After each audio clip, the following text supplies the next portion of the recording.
안녕하십니까. 너무나 반갑습니다. 전 사실 뭐 학력이 높은 것도 아니었었고요. 제가 뭐 이런 자리에 이렇게 설 거라고 생각하지도 않았었고, 그 저희 꿈은 그냥 현모양처였었어요. 근데 제가 이렇게 이런 자리에 서게 된 것도 하나님의 뜻인 것 같아요. 저는 이런 자리에 오면은 저에게 궁금하신 게 많으시죠? 한번 질문해 보세요. 저한테 가장 많은 질문을 하시는 게 왜 아이를 많이 낳았느냐 그렇게 질문을 하시더라고요. 저는 큰아이가 지금 25인데 그 88년생이거든요. 그 아이를 낳고 그 무렵에는 하나 잘 키우자였었어요. 저도 그랬죠. 아들이었으니까 얘만 낳고 낳지 않겠다. 근데 지금 13명을 낳았잖아요, 제가. 하나님의 뜻이 아니었으면 제가 13명을 낳지 않았을 거예요, 아마. 근데 저 성격이 굉장히 까다롭고 못됐었어요. 제가 큰아이 낳으러 병원에 갔었을 적에 만삭이었을 때 51kg였었거든요. 항상 44kg를 넘어본 적이 없었어요. 그러니까 아이유가 얼마 전에 44kg라고 얘기를 했었고요. 제가 지금 많이 뚱뚱해졌는데 44kg였다고 생각하니까 나 저런 적이 있었나? 왜 그랬냐 하면 성격이 못됐었기 때문에 그런 거예요. 약간의 결벽증도 좀 있었고요. 큰아이하고 둘째는 연년생이었어요. 걔네들을 둘이 키울 적에 아침, 점심, 저녁 하루에 3번씩 목욕을 시키고 9시만 되면 목욕시켜서 재우고 저는 9시 50분 되면 드라마를 보고 막 이런 생활을 했었거든요. 그런데 지금은 그렇게 못하죠.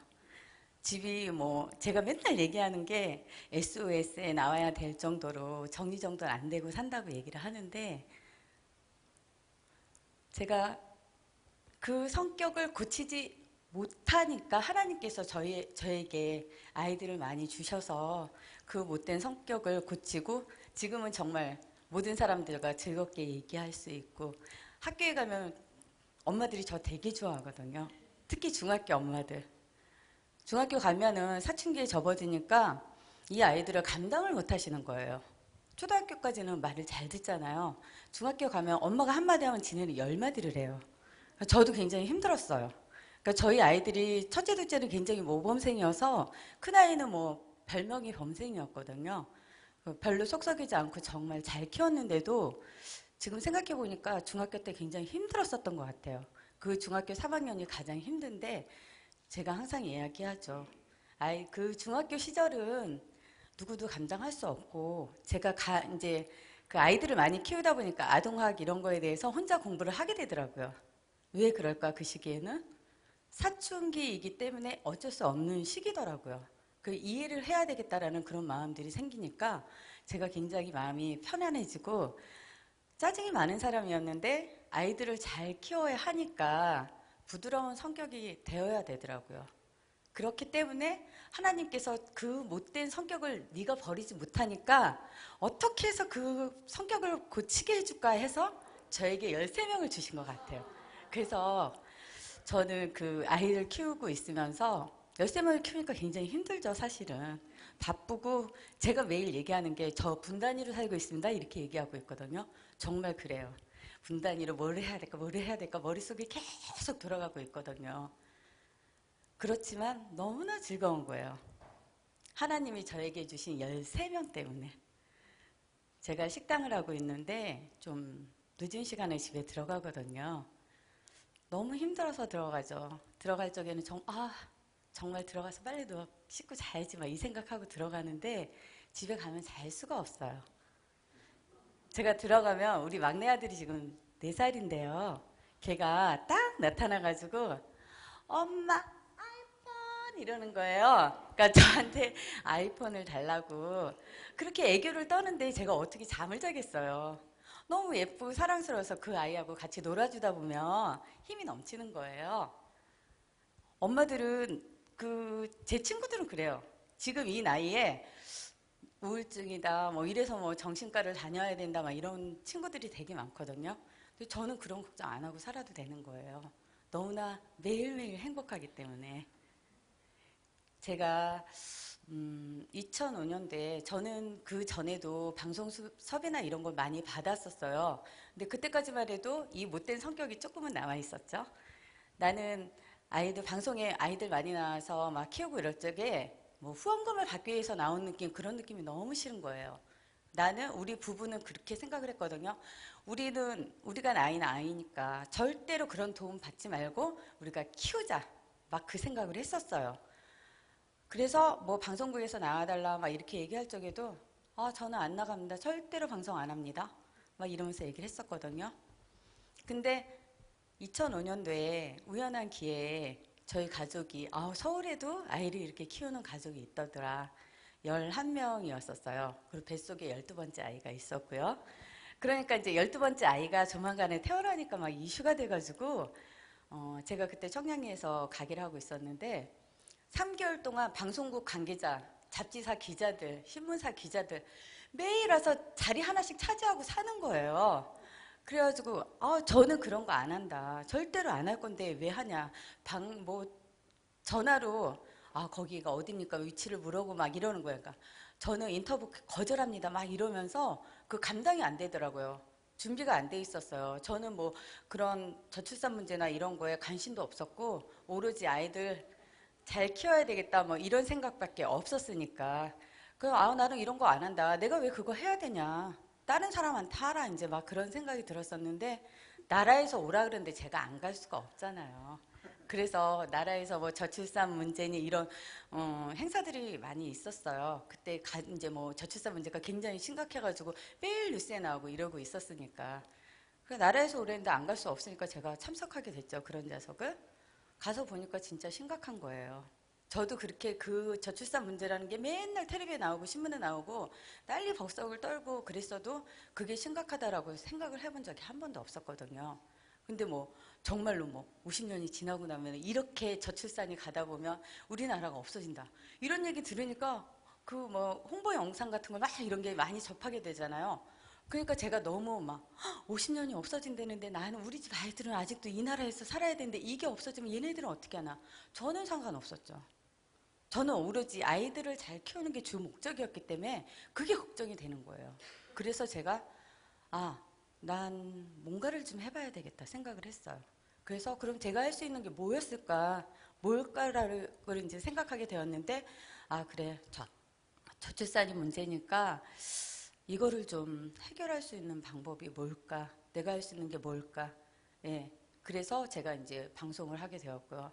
방송을 할 적에 제가 항상 작가들이나 이런 분들에게 얘기하는 게 나는 내가 우리 아이들 일상생활을 노출시키고 이 아이들 프라이버시 다 노출시켜가면서 방송을 하는데 정말 우리가 TV에 나갔을 적에 신문에 나갔을 적에 그 사람들이 정말 저출산 문제가 심각하다는 걸 느끼는 내용을 방송해 주십시오. 이렇게 항상 얘기를 했었어요. 근데 그게 마음대로 되지 않더라고요. 방송에서는 항상 뭐 우리 아이들 그 사생활이라든지 이런 거를 노출시키기 위한 그런 것들이 너무 많아서 계속 그렇게 얘기했었지만은 안 돼서 제가 그냥 그 다음에는 정말로 중요한 방송 아니면 안 해요. 그러니까 아이들도 그런 게 굉장히 심각하다고 느낀 게 저희가 난 외계인이 아니다 제목이잖아요. 저희가 2005년도 5월 달에 그 신문 기사가 나갔을 적에 난리가 난 거예요. 동네 사람들이 와가지고 뭐 검색순위 1위고 저는 인터넷 같은 것도 잘 하지도 못했던 사람이거든요. 근데 뭐 검색 순위에 우리 남편이랑 나랑 우리 아이들만 올라오고 난리가 났다는 거예요. 그래서 그게 뭔가 하고 아이들한테 야 오늘 내가 뭐 검색 순위에 올랐다는데 그거 좀 들어가 봐라 그랬더니 거기에 뭐 외계인도 막 댓글이 올려온 거예요. 저는 그 글을 그때 처음 보고 막 심장이 멎어버릴 것 같은 거예요. 그런 걸 처음 접했으니까 나는 왜 내가 우리 남편이랑 둘이 약속한 게 있는데 아이들 우리가 열심히 돈 벌어가지고 남의 도움 안 받고 절대로 안 받고 나는 키울 건데 이 사람들은 내가 애도 이렇게 키우면서 분유 한 통 안 준 사람들이 왜 이런 글을 올리는 거야? 나는 아무 잘못한 것도 없는데 너무너무 충격을 받았어요. 그 저희 딸은 그 다음날 와가지고 엄마 우리 보라가 엄마 방송 출연 안 하면 안 될까? 왜? 약속이 잡혀 있었는데 안 하면 안 되는데 방송 빵꾸 난다는데 엄마 내가 어저께 학교에서 무슨 일이 있었는지 알아? 무슨 일이 있었는데? 우리가 어저께 신문기사 나갔더니 내가 그 주인공인지 모르고 우리 보라가 고등학교 1학년 때였는데 학교를 좀 멀리 갔어요. 그러니까 자기는 아예 동생 많고 이런 걸 밝히기 싫었으니까 얘기 안 했었던 것 같아요. 그러니까 학교 쪽으로 해서 몰랐나 봐요. 그러니까 엄마 내가 그 주인공인지 모르고 이렇게 쭉 앉아 있었는데 걔네들이 찢어지게 가난하면서 애는 못하러 많이 나와가지고 그런지 모르겠다고. 우리 보라가 너무너무 충격받아가지고 그 저희 가족이 이제 일요일 밤에 천사들이 합창이라는 프로에 나갈 적에 첫 번째 방송에 우리 보라가 빵꾸를 냈어요. 제가 지금 얘기하는 게, 야, 너 방송하기 싫다고 첫 번째 그 1회 때 빵꾸 냈는데 너 지금 방송에서 먹고 살려고 지금 그러고 있잖니. 아, 인생살이라는 게 내가 계획한 대로 되는 게 하나도 없고 정말 하나님께 맡기고 하나님이 하라는 대로 내가 결정되지 않을 적에는 하나님한테 기도해서 지혜를 달라고 해서 항상 기도하면서 세상을 살아야 되겠다. 너도 그렇게 살아라 얘기를 하거든요. 정말 그런 것 같아요. 제가 이렇게 살아보니까 저는 뭐 이렇게 방송하고 싶지도 않았고 이런데 사람들 많은 데 나가서 이야기하는 것도 굉장히 싫어했던 사람이고 그랬던 사람인데 제가 이런 데 다니면서 이런 얘기 저런 얘기 하면서 뭔가를 해보겠다고 다니는 게 내 맘대로 되는 건 하나도 없구나. 정말 하나님이 살으라는 대로 살아야 되겠다. 순종해야 되겠다. 그런 생각을 많이 갖게 됐어요. 그리고 정말 지금도 저는 항상 기도할 적에 저는 아무것도 할 수 있는 게 없습니다.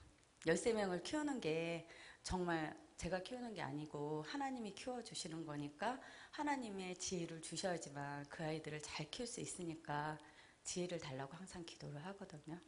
그러면 항상 저에게 어떻게 하라는 그런 지혜들을 주시더라고요.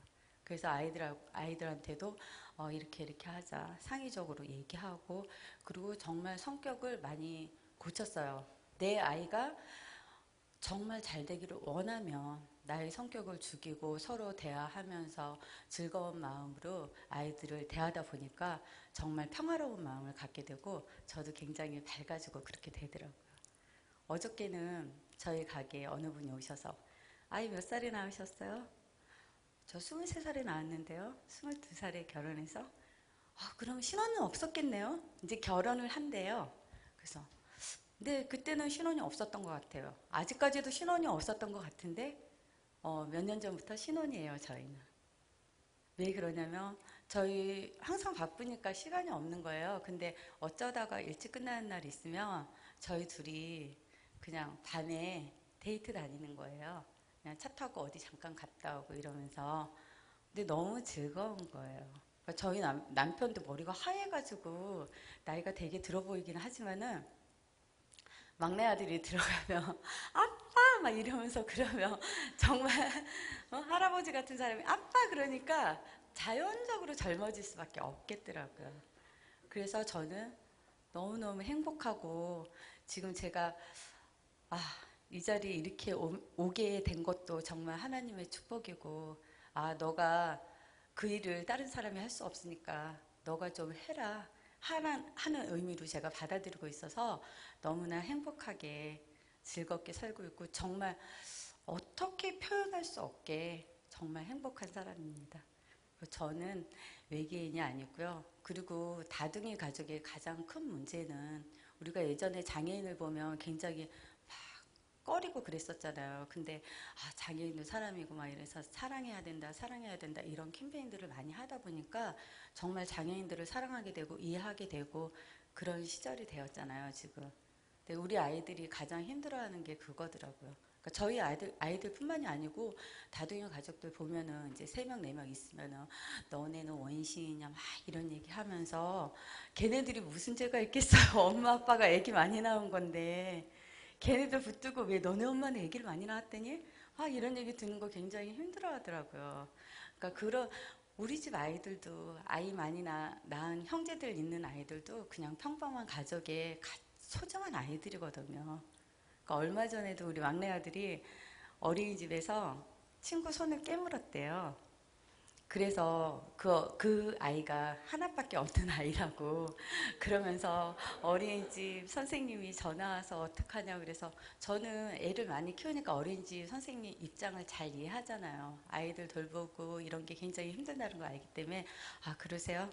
제가 그 어머님한테 전화해서 설득을 할 테니까 전화번호 주세요. 그리고 전화를 했어요. 선생님이 무슨 죄가 있겠냐. 철딱선이 없는 아이들이 그런 건데 좀 이해해 주세요. 그렇게 얘기는 했는데 돌아서고 난 다음에 생각하니까 13번째 나을 적에 저는 셋째 아이 이상은 무조건 분만실에 들어갈 적에 수술 동의서 쓰고 들어가거든요. 만약에 난산이 되었을 적에는 수술을 해서 뭐 자궁을 다 드러낸다든지 뭐 이런 식의 그렇게 낳은 아이 소중한 아이들이에요 정말. 근데 다른 사람들이 많이 낳아서 키우니까 소중하지 않다고 생각할 적에 가슴 아프거든요. 얘네들도 하나 낳아서 키우는 그런 아이들처럼 굉장히 소중한 아이들이니까 사랑으로 봐주시면은 우리나라 저출산 문제가 조금은 해소되는 데 도움이 되지 않을까 생각하는 마음으로 이 자리에 나왔습니다. 네, 감사합니다.